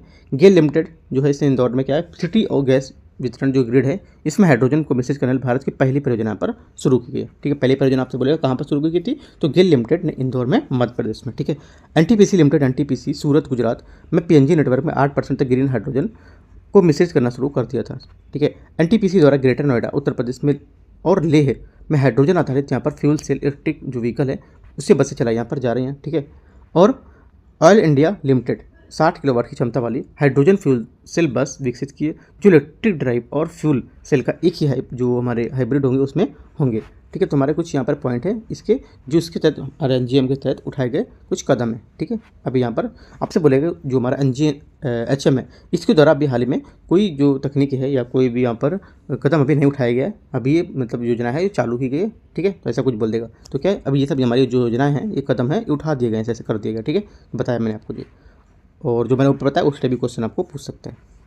उसमें बोल दिया ग्रीन हाइड्रोजन का विकास करने के लिए इसमें से कौन सा जो पोर्ट यहाँ पे शामिल नहीं है, या बोल देगा ये पोर्ट इसमें शामिल है जिस जो यहाँ पर अभी सुना नहीं होगा अपने नाम, ऐसा करके दे देगा। ठीक है, आगे देखते हैं। ग्रीन हाइड्रोजन मिशन ये क्या है। ये हमारा इलेक्ट्रोलिसिस के माध्यम से उत्पादित हाइड्रोजन को ग्रीन हाइड्रोजन GH2 कहा जाता है। ठीक है, इलेक्ट्रोलिसिस में सौर पवन हाइड्रो जैसे नवीकरणीय स्रोत के यहाँ पर बिजली उत्पन्न का उपयोग करके जल के अणु है उस H2O और हाइड्रोजन के H2 जो ऑक्सीजन के साथ यहाँ पर विभाजित करते हैं O2 के साथ, और H2O का यहाँ पर GH2 का उत्पादन की बायोमास में यहाँ पर कह सकते हैं। ठीक है, जिससे बायोमास का भी गैसीकरण करके हाइड्रोजन का उत्पादन किया जा सकता है। GH2 जो हमारे है, GH2 मतलब ग्रीन हाउस जो ग्रीन हाइड्रोजन हमारा है ये इसके उपयोग से फ्यूल सेल इलेक्ट्रिक व्हीकल और विमानन और हमारे समुद्री क्षेत्र है इसको लेकर के यहाँ पर ये शिपिंग बिजली उत्पादन यहाँ पर करेगा।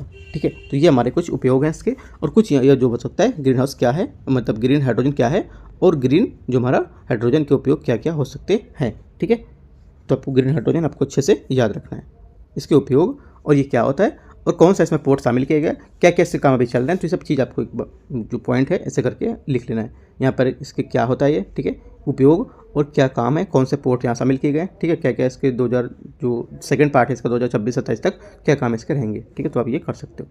आगे हाइड्रोजन के प्रकार क्या हो सकते हैं, रंग, प्रकार, प्रक्रिया, स्रोत। देखो ब्लैक और ब्राउन हाइड्रोजन ये क्या होगा, ये आपका जो रहेगा कोल प्रक्रिया, कोल गैसिफिकेशन ये कोयला हो जाएगा। ग्रे हाइड्रोजन मीथेन रिफॉर्मेशन प्राकृतिक गैस। ठीक है, और आपको यहाँ से green hydrogen electrolysis biomass gasification और नवीकरणीय ऊर्जा, ये आपको यहाँ से ग्रीन वाला याद करना है। और एक आपको यहाँ से पूछ सकता है पिंक को लेके पूछ सकता है। ठीक है, और ग्रीन, पिंक और एक आपका ब्लू।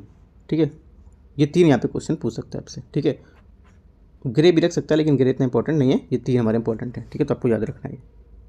आगे देखते हैं संबंधित सुर्खियाँ। SIGHT यानी हमारे जो स्ट्रेटजिक इंटरवेंशंस हैं और फॉर ग्रीन हमारे हाइड्रोजन ट्रांजिशन कार्यक्रम, ये क्या है। हाल ही में SIGHT कार्यक्रम के तहत ग्रीन अमोनिया की जो बिडिंग है उसके लिए आवंटन यहाँ पर बढ़ाया गया है। ठीक है, तो ये कुछ आपसे नहीं पूछेगा, इसको हटाते हैं। आगे देखते हैं भूतापी ऊर्जा। ठीक है, भूतापी ऊर्जा के बारे में यहाँ से देखते हैं।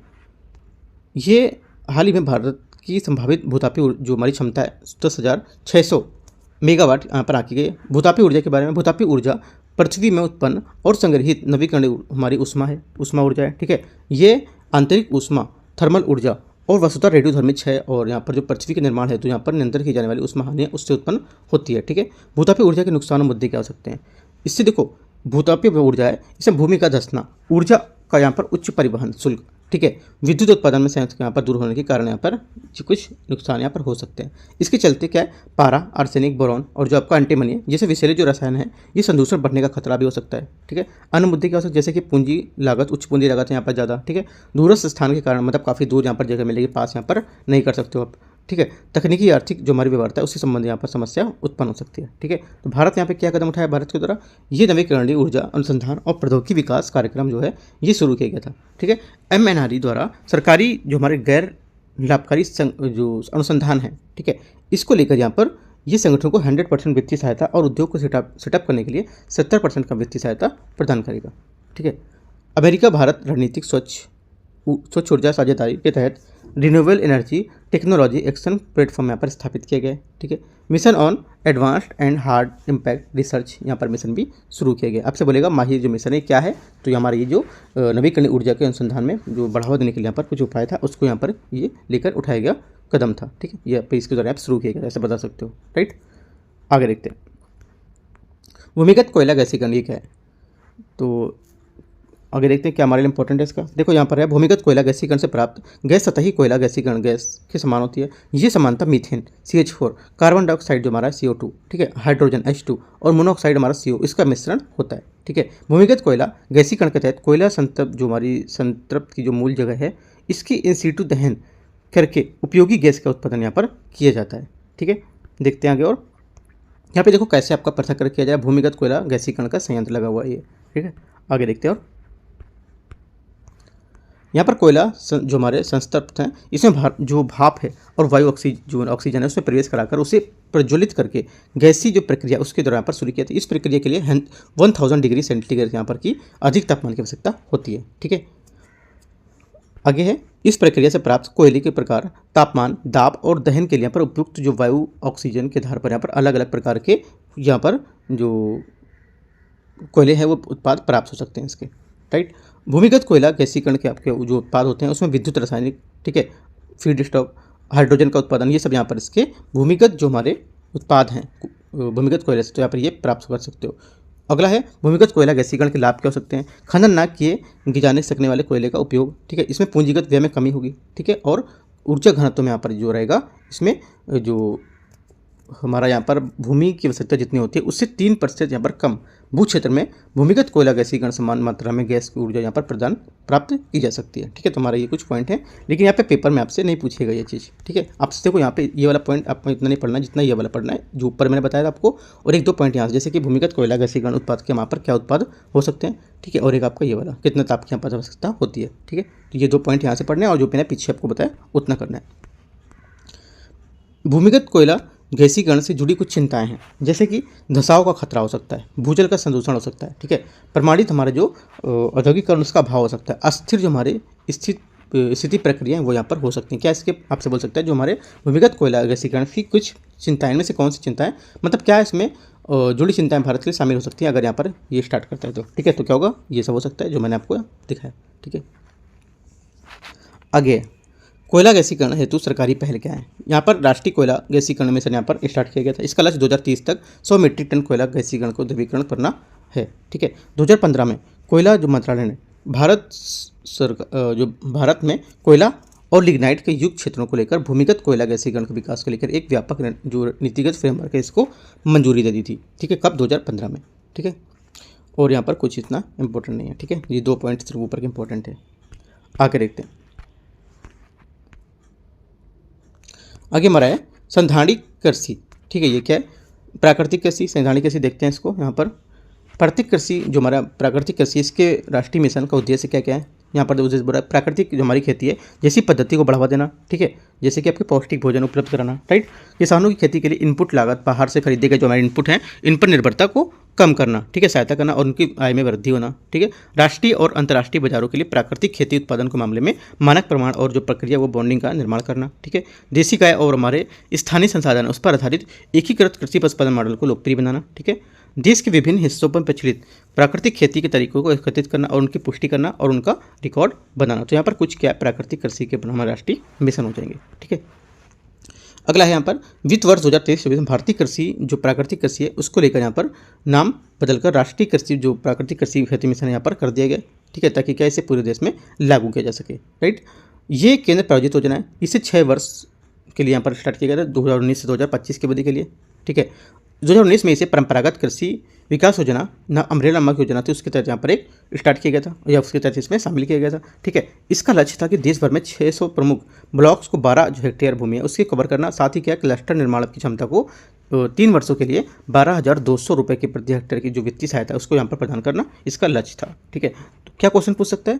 क्वेश्चन पूछ सकता है आपसे, जो राष्ट्रीय कृषि खेती मिशन है उसके बारे में निम्नलिखित तथ्यों पर विचार करना है। पहला स्टेटमेंट, ये 5 वर्ष के लिए प्रोग्राम चालू किया गया था 2020 से 2025 तक। ठीक है, तो हमारा गलत हो जाएगा, 6 वर्ष के लिए किया गया था 19 से 25 तक के लिए। ठीक है, ये 2019 में गैर परंपरागत कृषि विकास योजना नामक अम्ब्रेला के लिए यहाँ पर जो उप योजना थी उसमें स्टार्ट की गई थी। ठीक है, अभी हमारा गलत हो जाएगा क्योंकि ये परंपरागत के लिए थी। ठीक है, तो हमारा भी गलत हो गया।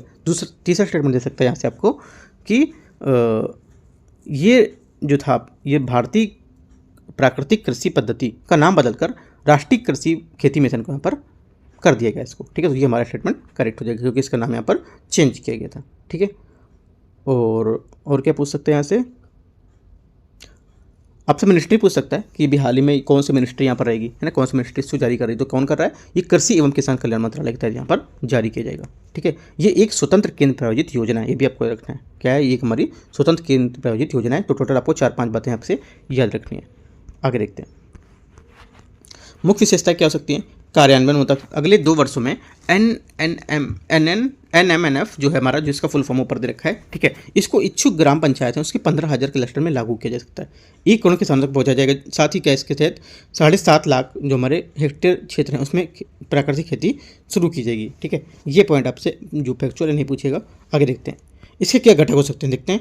जो हमारे मिशन है इसके कुछ यहाँ पर अन्य घटक हो सकते हैं, जैसे कि बायो इनपुट हमारे रिसोर्स सेंटर है। ठीक है, मॉडल हमारे प्रदर्शन फॉर्म्स हैं, और कृषि यहाँ पर सखी है। कृषि सखी क्या है? इसे इच्छुक किसानों के बीच जागरूकता का प्रसार करना, उन्हें संगठित करके उनके मार्गदर्शन का यहाँ पर काम किया जाएगा। ठीक है, मॉडल हमारे जो प्रदर्शन फॉर्म्स हैं किसानों को प्रशिक्षण देने के लिए मॉडल जो फॉर्म्स हैं ये क्या स्थापित किए जाएंगे। ठीक है, बायो इनपुट सेंटर्स हैं, इसके माध्यम से किसानों को उपयोग जो तैयार बायो इनपुट से इसको आसानी से उपलब्ध यहाँ पर किए जाएंगे। ठीक है, तो ये कुछ इतना घटक हमारे इंपॉर्टेंट नहीं है। ठीक है, आगे देखते हो प्राकृतिक खेती के बारे में। ये रसायन मुक्त कम इनपुट वाली जलवायु अनुकूल कृषि प्रणाली होती है। इसे सिंथेटिक कृषि रसायनों के उपयोग से समाप्त करते हुए पशुधन और स्थानीय रूप से उपलब्ध संसाधन के रूप में यहाँ पर आधारित होती है। ठीक है, प्राकृतिक कृषि जो खेती है शुरू करने वाले जो राज्य हमारे आंध्र प्रदेश, छत्तीसगढ़, केरल, गुजरात, हिमाचल प्रदेश और झारखंड यहाँ शामिल है। ये हमारा इंपॉर्टेंट है पॉइंट, ये दोनों। ठीक है, और इसके लाभ क्या हो सकते हैं भी हमारा इंपॉर्टेंट है।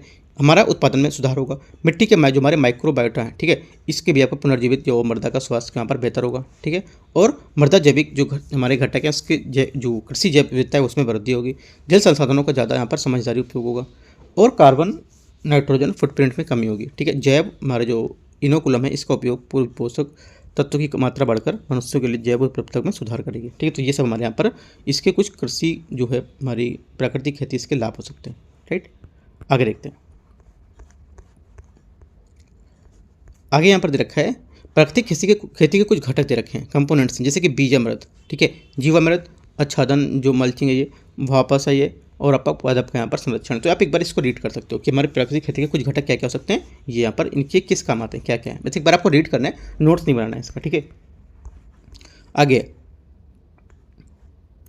यहाँ पर देखो अंतर दे रखा है, जैविक कृषि और आपका प्राकृतिक कृषि में कुछ अंतर दे रखे हैं। इसमें क्या है, इसमें खेत से बाहर खरीदे गए ऑर्गेनिक और जैविक जो हमारे इनपुट्स हैं क्या शामिल होते हैं। ठीक है, इसमें किसी तरह के बाहरी इनपुट्स का उपयोग यहाँ पर नहीं किया जाता है। ठीक है, देसी गैस से प्राप्त जो खेत के ही पूरा यहाँ पर इनपुट होते हैं वो यहाँ पर किया जाता है प्रयोग इनका। मृदा में सुधार, इनके खनन के लिए प्राकृतिक जो खनिज है उसके माध्यम से आवश्यकता में जो आधार पर मृदा में सुधार किया जाता है। इसमें कंपोनेंट्स, वर्मी कंपोस्ट और खनिज जैसे जो उपयोग है उसकी अनुमति नहीं होती है। ठीक है, इसमें जुताई के साथ साथ खाद मिलाने और निराई जो गुड़ाई है उसके साथ आदि के यहाँ पर करने की आवश्यकता होती है कृषि की प्रक्रियाओं में। इसमें क्या होता है, मृदा की सतह पर सूक्ष्म जीवों केंचुओं द्वारा यहाँ पर कार्बनिक पदार्थों का अपघटन प्रोत्साहित किया जाता है। इसमें लागत, इसमें जैविक खाद की आवश्यकता कारण लागत अधिक आती है। इसमें स्थानीय जैविक जो हमारे जैविक संसाधन है उसको लेकर निर्भरता कारण यहाँ पर लागत इसमें कम होती है। ठीक है, आपसे क्वेश्चन बोलेगा प्राकृतिक जो कृषि है उसके बारे में निम्नलिखित तथ्यों पर विचार करना है। ठीक है, पहला स्टेटमेंट यहाँ से देगा, ये जो है इसमें इस खेत में बाहर से खरीदे गए ऑर्गेनिक और जैविक इनपुट्स यहाँ पर शामिल होते हैं, तो क्या गलत हो जाएगा। इसमें बाहर से यहाँ पर नहीं खरीदे जाते हैं, जो हमारा खेत में होता है उसी से इनपुट्स इसको दिए जाते हैं। सेकंड, ये बोलेगा इसमें कंपोस्ट, वर्मी और खनिज जैसे उपयोग की अनुमति होती है। ठीक है, तो क्या गलत है, इनमें खनिज जैसे कंपोस्ट जैसे खनिजों के उपयोग की अनुमति नहीं होती है। तीसरा स्टेटमेंट, इसमें स्थानीय जैविक संसाधन पर निर्भरता के कारण इसमें लागत अधिक आती है। ठीक है, तो क्या लागत कम आती है, लागत अधिक यहाँ नहीं आती है। तो हमारा ये क्या 3 से 4 पॉइंट इसके पढ़ने हैं, ये इंपॉर्टेंट है प्राकृतिक कृषि का। जैविक भी पढ़ सकते हो, जैविक को लेकर से डिफरेंस बता सकते हो। ठीक है, बाकी मैंने आपको इसके स्टेटमेंट आपको बता दिए 3, बाकी अब यहाँ से अपना तीनों और निकाल सकते हो स्टेटमेंट। ठीक है, आगे देखते हैं। प्राकृतिक खेती को बढ़ावा देने के लिए शुरू की गई कुछ अन्य पहलें, जैसे कि राष्ट्रीय कृषि विस्तार जो हमारी प्रबंधन संस्थान है ये, ठीक है, और राष्ट्रीय जैविक एवं प्राकृतिक खेती केंद्र, राष्ट्रीय संधारणीय कृषि मिशन, ठीक है, परंपरागत कृषि विकास योजना, ये सब हमारे क्या है, इसके द्वारा उठाए गए यहाँ पर कुछ पहल थी। राइट, आगे देखते हैं। राष्ट्रीय कीट निगरानी प्रणाली ये क्या है? देखो, राष्ट्रीय कीट निगरानी प्रणाली के बारे में यहाँ पर ये उद्देश्य इसका कीटनाशकों के लिए रिटेल विक्रेता है उस पर किसानों की बहुत बड़ी जो हमारी बहुत अधिक निर्भरता है उसको कम करना और कीटनाशकों के अधिक उपयोग पर रोक लगाना। ठीक है, शामिल एजेंसी इसमें कौन कौन शामिल हो सकता है? ठीक है, शामिल है एनपीएसएस जो हमारे वस्तुता, एनपीएसएस मतलब जो राष्ट्रीय कीट निगरानी प्रणाली है, ये वस्तुता पौधा संरक्षण, आपका जो क्वारंटाइन और भंडारण जो निदेशालय है यहाँ पर ये शामिल होता है। ठीक है, और ICAR है जो NCIPM है, ये इसके बीच यहाँ पर जो सहयोग पर आधारित यहाँ पर शामिल होंगे, मतलब इसके लिए यहाँ पर सहयोग करने के लिए ये एजेंसियाँ शामिल होंगी। ठीक है, प्रमुख विशेषताएं क्या हो सकती हैं? ये प्रणाली पेस्ट प्रबंधन, समयबद्ध और सटीक सलाह देने के लिए आर्टिफिशियल इंटेलिजेंस AI और मशीन लर्निंग ML जैसी जो अत्याधुनिक यहाँ पर तकनीकें उसका उपयोग करती हैं। ठीक है, तो आपको ये कुछ 1 पॉइंट आपको 2 पॉइंट याद रखना है। आगे देखते हैं।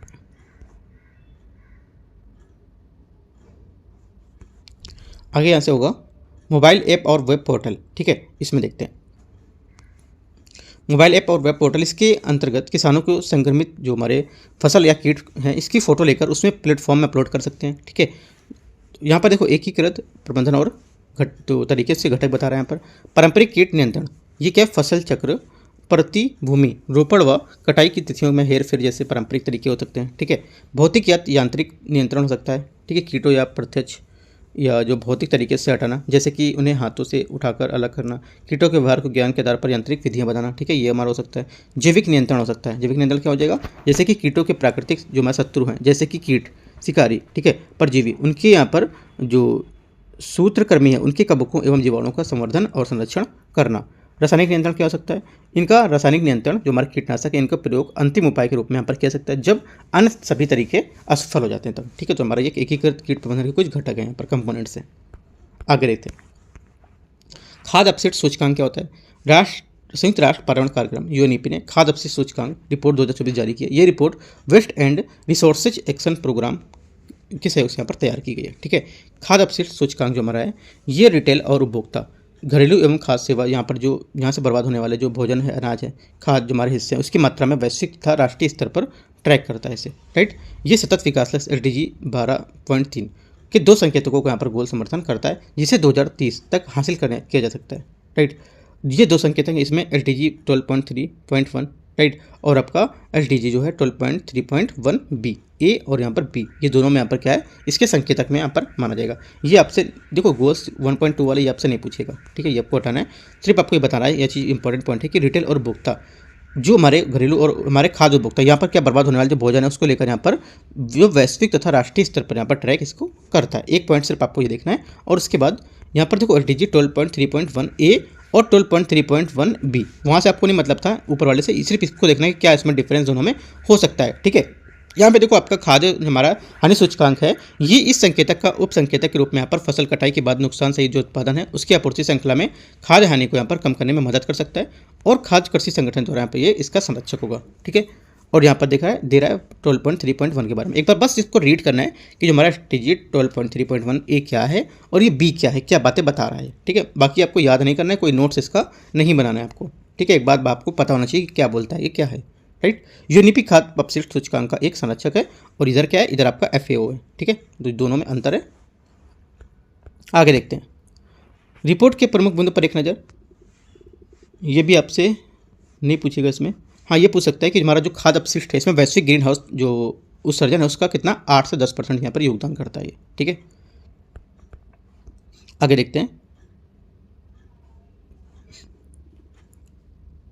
आगे हमारा टॉपिक है सुर्खियों में रही अन्य जो संधारणी पद्धतियाँ हैं। पैरा फसल पद्धति कृषि विधि उड़ीसा में संरक्षण कृषि की है, अपनी लोकप्रिय खेती की जा रही है। ठीक है, ये पैरा फसल पद्धति की विधि के बारे में, ये फसल बुआई की एक रिले विधि है। ठीक है, इसमें धान की जो खड़ी फसल है इसकी कटाई लगभग 2 सप्ताह पहले उसी खेत में कम अवधि को तैयार होने वाले यहाँ पर जो दलहनी तिलहनी फसल थी उसके बीज के छिड़काव पर यहाँ पर किया जाता है। ठीक है, इस तरह यहाँ पर नई फसल की बुआई से पहले खेत जुताई, निराई, सिंचाई, उर्वरक और उपयोग की यहाँ पर जरूरत नहीं पड़ती है। ठीक है, ये क्या लाभ इससे क्या होगा, भूमि का अधिकतम उपयोग सुनिश्चित होता है इससे। ठीक है, किसानों की आय में वृद्धि भी होती है। ठीक है, पहला फसल जो हमारी पद्धति है इसके लेकर बिहार जो हमारे राज्य क्षेत्र हैं, बिहार हो गया, पूर्वी उत्तर प्रदेश हो गया, पश्चिम बंगाल, छत्तीसगढ़ और उड़ीसा यहाँ पर शामिल है। क्वेश्चन कैसे पूछेगा, पैरा फसल पद्धति के बारे में निम्नलिखित कथनों पर आपको विचार करना है। पहला स्टेटमेंट है ये स्टेटमेंट है, ये हमारा वेस्ट बंगाल में संरक्षित जो संरक्षण कृषि है उसको लेकर ये जो खेती है हमारी लोकप्रिय बनाई जा रही है, तो क्या हमारा गलत हो जाएगा, कहाँ पे, उड़ीसा में। दूसरा स्टेटमेंट यहाँ से है, दूसरा बोलेगा ये फसल की बुआई की एक रिले विधि है। इसमें क्या है, इसमें गेहूं की फसल की कटाई लगभग 2 सप्ताह पहले खेती को तैयार करने से पहले यहाँ पर कर दी जाती है। ठीक है, तो हमारा दूसरा भी गलत हो क्योंकि यहाँ पर धान की खेती होगी ना कि गेहूं की। ठीक है, आगे एक नई तरह की फसल की बुआई से लेकर खेत की जुताई, निराई, सिंचाई, उर्वरक यहाँ पर जरूरत पड़ती है इसमें। ठीक है, यहाँ पर जरूरत इसमें नहीं पड़ती है, ये भी आपको याद रखना है। ठीक है, लाभ क्या होगा, इसमें भूमि का अधिकतम उपयोग सुनिश्चित होता है और किसानों की आय में वृद्धि होती है। ये आपका पॉइंट सही हो जाएगा। अगला पॉइंट देगा, पैरा फसल जो होता है इसमें हमारे जो राज्य हैं कौन कौन से हो सकते हैं, उत्तर प्रदेश, ठीक है, वेस्ट बंगाल, राइट, और छत्तीसगढ़ सिर्फ शामिल है। इसमें सिर्फ 3 बोलेगा, इसमें सिर्फ 3 हमारे जो राज्य हैं वो शामिल है। एक तो उत्तर प्रदेश बोलेगा, ठीक है, पश्चिम बंगाल और आपका छत्तीसगढ़, उड़ीसा और बिहार आपको नहीं देगा, तो क्या है आपको गलत हो जाएगा। 5 हमारे स्टेट आपको याद रखने हैं। ठीक है, इस टाइप से जो 5 स्टेटमेंट मैंने आपको बताया वो देखना है। ठीक है, हरी खाद क्या है, तमिलनाडु में हरी खाद जो ढैचा है इसका वितरण यहाँ पर शुरू किया गया। ठीक है, फलीदार पादपों में संबंधित जो पौधे को उगाना और पर्याप्त वृद्धि के बाद उन्हें मिट्टी में मिला देना हरी खाद कहलाता है। ठीक है, आमतौर पर यह भारत में हरी खाद वाली फसल के रूप में उगाई जाती है। इसका पशुधन के लिए आधार के रूप में यहाँ पर मृदा में सुधार हेतु इसका उपयोग किया जाता है। हरी खाद का क्या महत्व होता है, ये मिट्टी की संरचना में सुधार करता है। ठीक है, और इसकी जल धारण की क्षमता बढ़ाता है और अपरदन में मिट्टी का नुकसान यहाँ पर कम करता है। खरपतवार के प्रसार रोकता है। ठीक है, क्षारीय जो मिट्टी है इसके सुधार को मदद करता है। ठीक है, ये मिट्टी कार्बनिक पदार्थों को समावेश करती है और मिट्टी के जो सूक्ष्म जीव उसकी गतिविधि को प्रेरित भी करती है। ठीक है, क्वेश्चन आपसे पूछेगा हरी खाद के बारे में निम्नलिखित तथ्यों पर आपको विचार करना है। पहला स्टेटमेंट, ये फलीदार पौधे जो उत्पादक होती है उनसे संबंधित पौधों को उगाना और यहाँ पर पर्याप्त वृद्धि के बाद उन्हें मिट्टी में मिला देना, ये हरी खाद कहलाता है। पहला स्टेटमेंट हमारा करेक्ट हो जाएगा। दूसरा, आमतौर पर भारत में जो हरी खाद है, ठीक है, हरी खाद वाली जो फसल है उसके रूप में यहाँ पर उगाई जाती है, जो पशुधन के लिए आहार के रूप में और मृदा में सुधार करने के लिए यहाँ पर किया जाता है। ये भी स्टेटमेंट हमारा क्या हो जाएगा, करेक्ट हो जाएगा। ठीक है, तीसरा स्टेटमेंट, ये खरपतवार के प्रसार को बढ़ाती है। ठीक है, तो क्या गलत हो जाएगा, जो खरपतवार होता है उसके प्रसार को रोकती है। ठीक है, और क्षारीय मृदा में सुधार करने में मदद करती है। ठीक है, तो 3 पॉइंट आपको यहाँ से याद रखना है। आगे देखते हैं, एकीकृत पोषक जो हमारे तत्व प्रबंधन एक है, यहाँ पे देखते हैं एकीकृत पोषक तत्व प्रबंधन के बारे में। यहाँ पर ये इसके तहत वांछित उत्पादकता जारी रखने के लिए मृदा की उर्वरता और पौधे, ठीक है, कि यहाँ पर पोषक तत्व की आपूर्ति का उत्तम या उच्च स्तर बनाए रखा जाता है। ठीक है, इसके लिए क्या एकीकृत तरीके से कार्बनिक, अकार्बनिक और जैविक घटकों के संभावित स्रोत यहाँ पर लाभ उपयोग किया जा सकता है इसको। ठीक है, एकीकृत पोषक एवं प्रबंधन का महत्व, मृदा की उर्वरता और स्वास्थ्य में वृद्धि, संधारणी फसल उत्पादन और खाद्य सुरक्षा इत्यादि की पोषक तत्व होते हैं, उनको प्रबंधन के लिए यहाँ पर जैविक खेती को बढ़ावा देने के लिए सरकार के द्वारा उठाई गई कुछ पहल भी है, जैसे कि परंपरागत कृषि विकास योजना। ठीक है, पूर्वोत्तर क्षेत्र में जैविक जो हमारी मूल श्रृंखला उसका मिशन, ठीक है, विकास का मिशन, और जैविक उर्वरकों को बढ़ावा देने के लिए बाजार विकास की सहायता, राइट, उर्वरकों के संधारणी और संतुलित उपयोग को यहाँ पर बढ़ावा देने के लिए पीएम जो हमारा प्रणाम है, ये भी आपको योजना स्टार्ट की गई। तो हमारे कुछ यहाँ पर योजनाएं स्टार्ट की गई हैं कृषि को बढ़ावा देने के लिए। ठीक है, एकीकृत पोषक जो प्रबंधन है उसकी जैविक खेती को बढ़ावा देने के लिए कुछ पहल। लेकिन आपसे क्वेश्चन ये पूछेगा नहीं। हमारा तो 2 इंपॉर्टेंट है, पहला पॉइंट एक तो हमारा परंपरागत कृषि योजना, दूसरा पूर्वोत्तर क्षेत्र में जो जैविक कृषि है ये 2 सिर्फ हमारे इंपॉर्टेंट हैं। तीसरा भी देख सकते हो, ये भी थोड़ा सा इंपॉर्टेंट है। ठीक है, तो 3 पॉइंट आप यहाँ से इसका देख सकते हो। आगे हमारा है विविध अवैध रेत खनन। ठीक है, तो इसको लेकर देखते हैं क्या इंपॉर्टेंट है। रेत संसाधन के बारे में, संयुक्त राष्ट्र पर्यावरण कार्यक्रम यूएनईपी द्वारा अनुसार रेत दुनिया का दूसरा सर्वाधिक दोहन किया जाने वाला प्राकृतिक संसाधन है। पहले स्थान पर जल संसाधन है। ठीक है, रेत खनन के मुख्य स्रोत क्या है, नदियाँ, ठीक है, और यहाँ पर झीलें, जलाशय, तटीय, ये सब यहाँ पर, राइट। भारत में रेत खनन विनिमय जो हमारे खान खनिज, ठीक है, उसके अधिनियम 1957 के तहत यहाँ पर यह रेत गौड़ खनिज के रूप में से वर्गीकृत किया गया है। ठीक है, ये आपसे नहीं पूछेगा। ठीक है, मुख्य स्रोत ये सिर्फ पूछ सकता है आपसे। ठीक है, और ये संसाधन पूछ सकता है 2 कि हमारा कौन सा यहाँ पर मिनिस्ट्री है, मतलब कौन यहाँ पर चला रहा है इसको, ठीक है। तो ये आपको बता सकते हैं, 2 चीज़ आपसे पूछ सकता है। आगे रेत खनन के प्रभाव क्या हो सकते हैं, जैव विविधता पर प्रभाव, ठीक है, और हाइड्रोलॉजिकल जो हमारे प्रणाली में प्रभाव क्या होगा, और संरचना पर क्या प्रभाव होगा, और अब चरम घटनाओं पर यहाँ पर वृद्धि होगी, जिससे क्या बार बार बाढ़ तूफान यहाँ पे जो सुरक्षा उसको लेकर कमजोर करेंगे, ठीक है।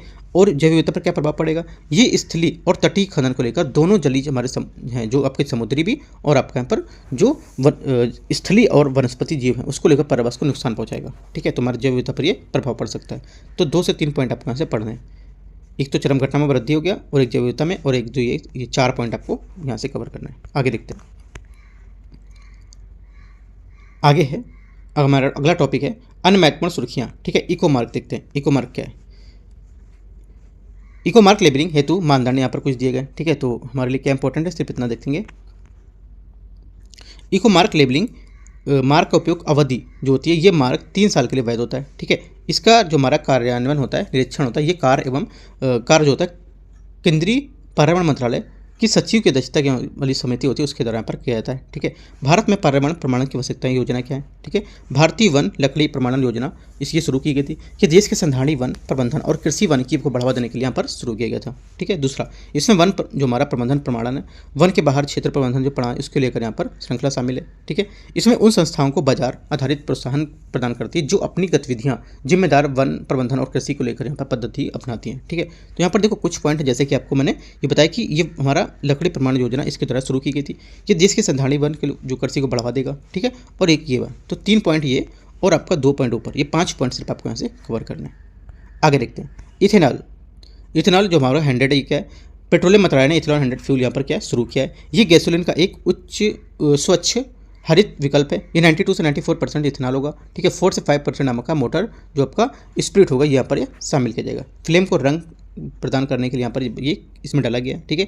1.5% जो हमारा सह विलायक है, ये हायर सेचुरेटेड एल्कोहल का मिश्रण होगा, ठीक है। इथेनॉल 100 की ऑक्टेन संख्या 100 से 105 के बीच होगी, मतलब 100 से 105 होगी। जो हाई क्या है, जिसे जो इसे हाई परफॉर्म वाले इंजन के लिए आदर्श बनाएगा, और ये इंजन की जो दक्षता है उसमें पावर जो हमारा आउटपुट पावर होगा उसको बेहतर बनाएगा और पर्यावरणीय प्रभाव को कम करेगा, ठीक है। काफ़ी इंपॉर्टेंट है हमारा इथेनॉल वाला, तो आपको याद रखना है। और यहाँ से देखो आपसे कैसे पूछ सकता है, यहाँ पे कुछ डेटा दे सकता है, कितने % को लेकर यहाँ पर मिलाया गया है ना, और ये बोलेगा कि जो हमारा पर्यावरणीय प्रभाव को कम करेगा, या फिर पर्यावरण पर इस पर कुछ खास प्रभाव नहीं पड़ेगा, ऐसे कुछ करके बोलेगा, ठीक है। तो आपको याद रखना है एक पॉइंट। आगे नवीकरणीय ऊर्जा प्रौद्योगिकी कार्रवाई प्लेटफॉर्म, ये क्या है, देखो RETAP, ठीक है, जो हमारा नवीकरणीय ऊर्जा प्रौद्योगिकी कार्रवाई है, ये भारत घोषणा भारत और अमेरिका द्वारा संयुक्त रूप से 2023 में स्ट्रेटेजिक क्लीन एनर्जी पार्टनरशिप के तहत यहाँ पर की गई थी, ठीक है। ये 2021 में लॉन्च किया गया था। ये भारत और अमेरिका के बीच एक सहयोगात्मक पहल है। इसका उद्देश्य स्वच्छ ऊर्जा में नवाचार और इसके उपयोग में तेजी लाना, ठीक है। ये स्वच्छ हाइड्रोजन, पवन ऊर्जा, महासागरीय ज्वारीय ऊर्जा और आदि पर ध्यान केंद्रित करेगी, ठीक है। इसके 5 विषय हमारे हैं जो निर्देश करते हैं। एक तो आपका अनुसंधान एवं विकास, नवोन्मेषी प्रौद्योगिकियों का विकास करना और वहाँ पर इसका परीक्षण करना, ठीक है। इसके कारण 5 विषय पर निर्देश यहाँ पर ध्यान देने योग्य होंगे, ठीक है। तो आपसे क्वेश्चन पूछ सकता है कि हमारे नवीकरणीय ऊर्जा प्रौद्योगिकी कार्रवाई प्लेटफॉर्म है, उस पर आपको विचार करना है। पहला स्टेटमेंट है, इसकी घोषणा भारत और फ्रांस के द्वारा 2023 में स्ट्रेटेजिक हमारी क्लीन एनर्जी पार्टनरशिप के तहत यहाँ पर की गई थी, तो वो गलत हो जाएगा क्योंकि हमारा अमेरिका है, ठीक है। ये स्वच्छ ऊर्जा नवाचार और उपयोग को यहाँ पर तेजी लाना इसके लिए किया गया है, तो ये हमारा करेक्ट हो जाएगा। तीसरा, इसके तहत 6 विषयों पर ध्यान केंद्रित किया जाएगा, ठीक है। तो हमारा गलत हो क्योंकि 5 विषयों पर ध्यान इसमें केंद्रित किया जाएगा, ठीक है। तो आपको ये याद रखना है। आगे देखते हैं। और बायो CNG ये क्या है, इंदौर नगर निगम में यहाँ पर एशिया की सबसे बड़ी नगर पालिका ठोस अपशिष्ट आधारित सुविधा जो है ये 17,000 प्रतिदिन किलोग्राम को लेकर यहाँ पर बायो CNG का उत्पादन करती है, तो इसको लेकर यहाँ पर न्यूज़ में था। बायो CNG जो गैस है इसका जो शोधित और संपीड़ित रूप से इसका लगभग 92 से 98% तक मीथेन इसमें पाई जाती है, ठीक है। क्या होगा, ये बायोगैस जो संपीड़ित रूप है जिसमें लगभग 92 से 98% यहाँ पर मीथेन पाई जाती है। इस संयंत्र का शुभारंभ 2022 में किया गया था। ये अपशिष्ट को धन बदलने और जो आपका गैल्वेनाइजिंग जो आपका ऑर्गेनाइजेशन है, ठीक है, ऑर्गेनिक जॉब है, उसको लेकर बायो हमारे एग्रो रिसोर्सेज धन है उसका यहाँ पर पहल हिस्सा होगा, राइट। गोवर्धन पहल था उसको लेकर यहाँ पर बताया गया था क्या, क्योंकि यहाँ बताया गया था कि जो हमारा समन्वय विभाग है उसमें जल शक्ति मंत्रालय और पेयजल को यहाँ पर स्वच्छता विभाग को लेकर गोवर्धन पहल है उसके बारे में बताया गया था। ये आगे आपसे बोलेगा जो हमारा गोवर्धन पहल है ये क्या है, ये हमारा बायो CNG को प्रमोट करने के लिए पर ये जो जल शक्ति मंत्रालय द्वारा उसके यहाँ पर ये कराया गया था, ठीक है। तो ये पूछ सकता है, बाकी ये 92 से 98% तक मीथेन इसमें पाई जाती है। बस 1-2 पॉइंट आपसे ये पूछेगा, ठीक है। आगे उद्देश्य क्या हो सकता है, जो हमारे बायोडिग्रेडेबल जैविक अवशिष्ट हैं उसके बायोगैस, संपीड़ित बायोगैस जो हमारे, और जैविक जो खाद जैसे मूल्यवान संसाधन हैं इसमें परिवर्तित करना, चक्रीय अर्थव्यवस्था को बढ़ावा देना। आगे सुपर हाइड्रोफोबिक कैटलिस्ट, ये क्या है?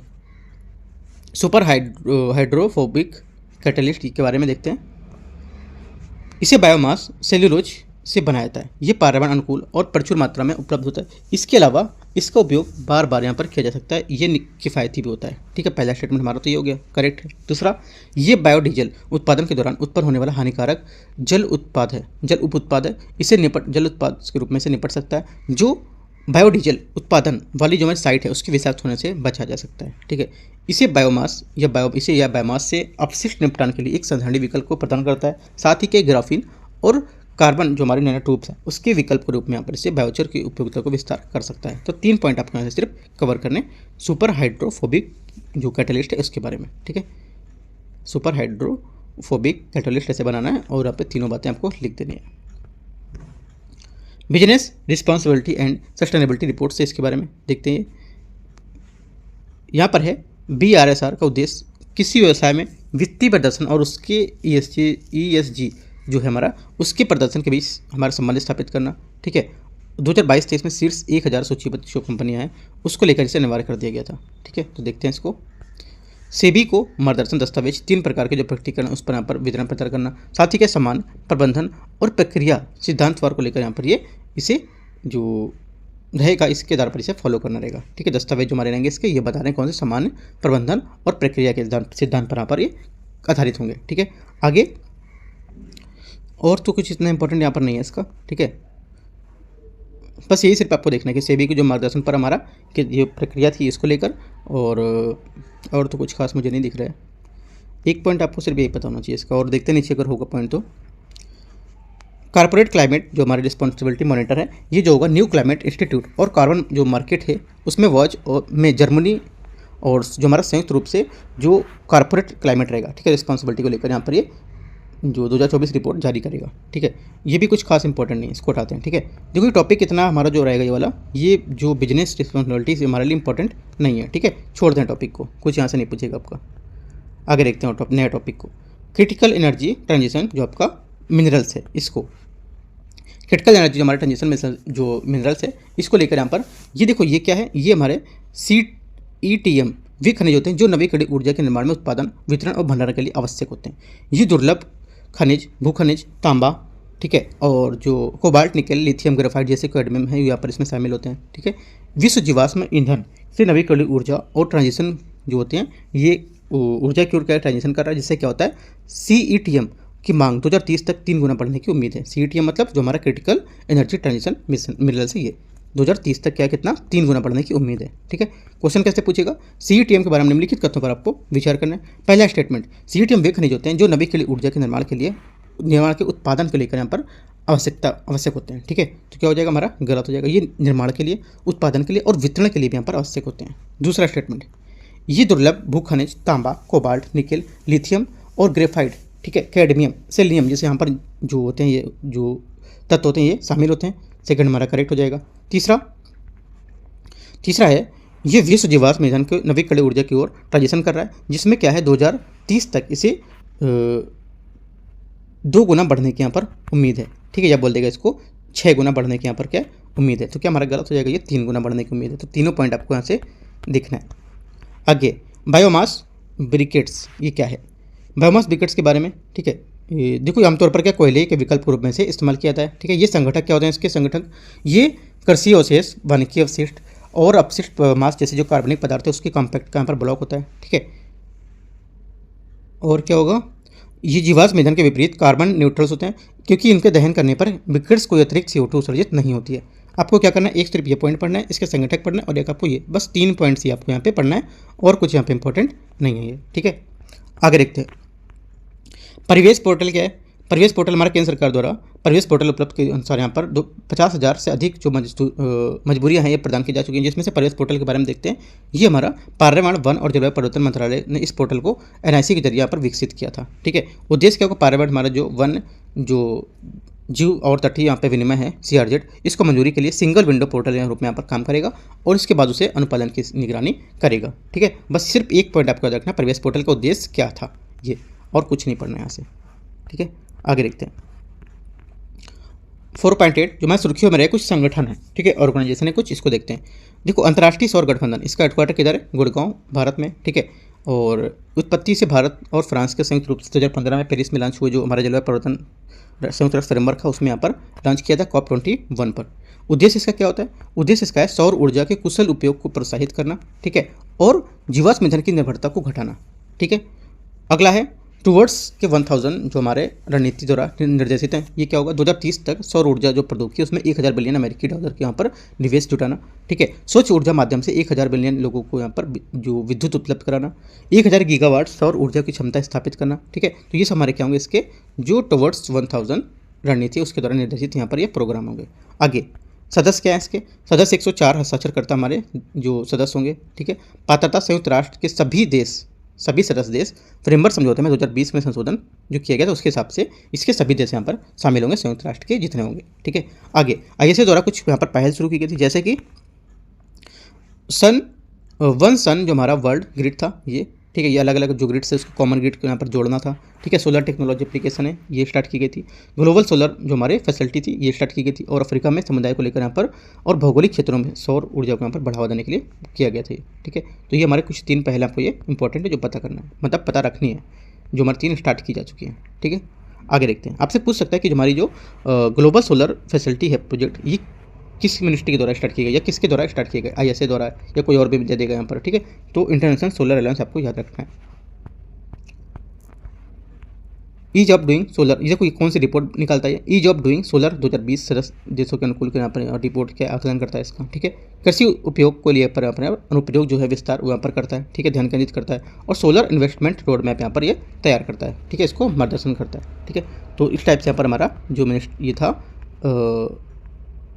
Solar alliance. ठीक है, ये आपको पढ़ना है इससे। ठीक है, आगे हमारा अंतर्राष्ट्रीय ऊर्जा एजेंसी IEA। ठीक है, हेडक्वार्टर किधर है, फ्रांस पेरिस में। ठीक है, उत्पत्ति कब हुई थी, 1973 में। तेल संकट के बाद से आपूर्ति सुरक्षा सुनिश्चित करने के उद्देश्य यहाँ पर 1974 में स्थापित किया गया था। सदस्य 32 देश यहाँ के सदस्य होंगे। ठीक है, और 13 इसके सहयोगी सदस्य होंगे। भारत 2017 से सहयोगी सदस्य इसका है। ठीक है, आगे रिपोर्ट की सूचकांक कौन जारी करता है इसमें से, ये देखो ये जो हमारा है IEA कौन सी रिपोर्ट जारी करता है, ये वर्ल्ड एनर्जी आउटलुक रिपोर्ट है, ये जारी करता है। इसने 2024 की रिपोर्ट भी जारी की है। इसमें क्या बताया कि 20% जो है हमारा LNG का और लगभग 20% हिस्सा हॉर्मुज जलडमरूमा से होकर जो रहेगा ये गुजरता है, और जलडमरूमा के माध्यम से ये मध्य समुद्र तक यहाँ पर ये चोक पॉइंट तक पहुँचता है। ठीक है, और 2030 से पहले दुनिया की आधी से अधिक बिजली कम उत्सर्जन करने वाले स्रोतों में उत्पन्न होगी है। राइट, और क्या है, ट्रैकिंग जो हमारे SDG 7 है, सस्टेनेबल डेवलपमेंट गोल 7 है, इसकी ट्रैकिंग एनर्जी जो हमारी प्रोग्रेसिव रिपोर्ट है ये भी इसने जारी की है। तो 2 रिपोर्ट इसने जारी की है, तो ये दोनों रिपोर्ट के बारे में पता होना चाहिए आपको, क्योंकि जो हमारा 7 गोल है 7वां नंबर, इसकी निगरानी के लिए उत्तरदायी जो हमारे 5 वैश्विक एजेंसी होंगी